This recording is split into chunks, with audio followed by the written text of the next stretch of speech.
Bonjour, nous poursuivons notre chemin vers Noël. Ce dimanche sera le deuxième dimanche de l'Avent. Alors tu te rappelles, dimanche dernier, nous avons entendu Jésus nous inviter à nous préparer à sa venue. Nous étions presque à la fin de l'évangile de Matthieu. Ce dimanche, nous revenons au début. Tu trouveras le texte dans ton livre par le Seigneur. Écoute. En ces jours-là paraît Jean le Baptiste qui proclame dans le désert de Judée « Convertissez-vous, car le royaume des cieux est tout proche ».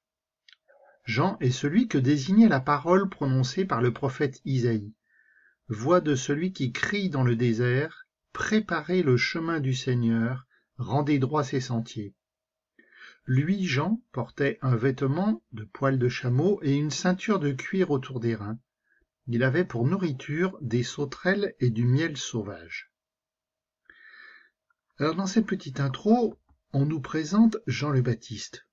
Alors tu le sais certainement, Jean c'est le cousin de Jésus. Alors je ne sais pas toi, mais moi je trouve quand même que cette présentation est curieuse.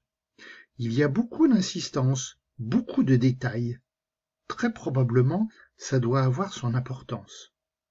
Alors déjà, pourquoi nous préciser comment Jean est habillé? Eh bien, à l'époque de Jésus, tout juif le comprend. Nous, on a un peu plus de mal. Le vêtement de peau, la ceinture, c'est l'habillement caractéristique du prophète. Un prophète qui vit simplement, dans le désert, dans le dénuement, sans richesse. Et pour bien qu'on comprenne, Jean est relié au grand prophète Isaïe par une citation. Pourquoi tous ces détails dans ce début de l'évangile de Matthieu? Eh bien en fait, si on reprend la Bible, le dernier prophète de la première alliance a vécu environ 400 ans avant Jésus. C'était un peu comme si d'un seul coup Dieu s'était tu. On n'entendait plus sa parole portée par les prophètes. Eh bien voilà, nous dit Matthieu, un nouveau prophète apparaît. Ce prophète, c'est Jean. Mais nous allons voir que Jean va en quelque sorte passer le relais. Jean est le dernier des prophètes.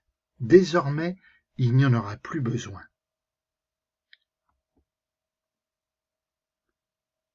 Alors Jérusalem, toute la Judée et toute la région du Jourdain se rendaient auprès de lui et ils étaient baptisés par lui dans le Jourdain en reconnaissant leurs péchés.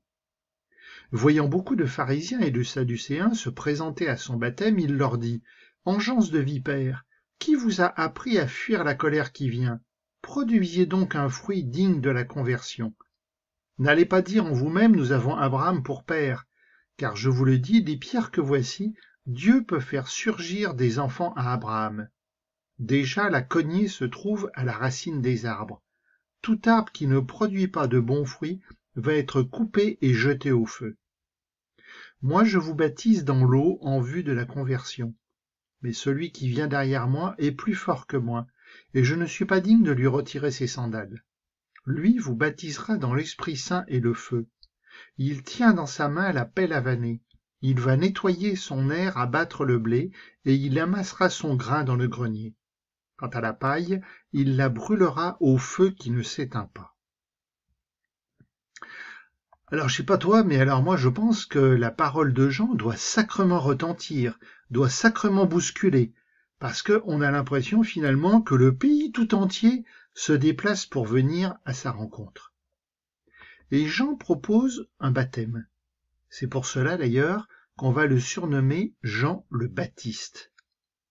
Ce baptême, c'est un baptême de conversion. C'est ce que Jean proclamait tout à l'heure. Se convertir, je te l'ai déjà exprimé, ça veut dire faire demi-tour.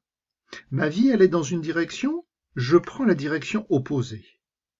Ici, bien évidemment, la conversion, c'est de se rendre compte qu'on fait des péchés, qu'on va dans le mal, qu'on s'éloigne de Dieu, et donc on se convertit pour retourner, pour revenir vers Dieu. Alors bien évidemment, tout ça, ce n'est pas du goût de tout le monde. On rencontre déjà ici ceux qui vont s'opposer en permanence à Jésus. Les pharisiens, d'une part, ce sont les grands savants de la Bible, ceux qui veulent tout respecter des textes, ceux qui pensent qu'ils ont tout compris. Et les sadducéens, d'autre part. Les sadducéens, ce sont les grands prêtres qui tiennent le temple de Jérusalem. Mais en fait, à l'époque de Jésus, ils ne sont plus intéressés que pour faire de l'argent, que pour trafiquer avec les Romains.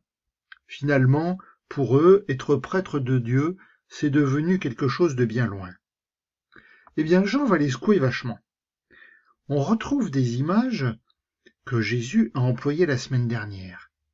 Si tu as entendu, la notion de jugement à la fin des temps, de séparation, de séparer ce qui est bon de ce qui est mauvais. Un jugement qui approche. La cognée à la racine des arbres. La cognée, c'est un autre mot pour dire la hache.